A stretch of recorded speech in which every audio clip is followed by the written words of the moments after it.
পাড়ার মদন পাস করেছে ইতিহাসে রেমে, চাকরি পাওয়ার চেষ্টা করে যায় না তবু থেমে।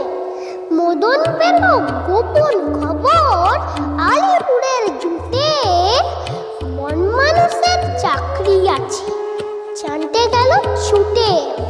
মন মানুষের মুখোশ পরে থাকতে হবে খাঁচায়, মাইনে পাবে 700 টাকা, খাবার পাবে যাচাই। বেকার মদন অনিচ্ছাতেও চাকরিখানা নিল, দর্শকরা বেজায় খুশি, দারুণ মজা পেল। একদিন তো লম্ব দিয়ে পড়ল পাশের খাঁচায়, পাশেই ছিল নেকড়ে বাঘ, কেই বা তাকে বাঁচায়। হালুম করে বাঘ বাবাজি যেই তুলেছে থাবা, মন মানুষ চেঁচায় ভীষণ মরে গেলুম বাবা। বাগদা তখন বলল করে উঠছো কেন ঘেমে, আমিও ভাই তোমার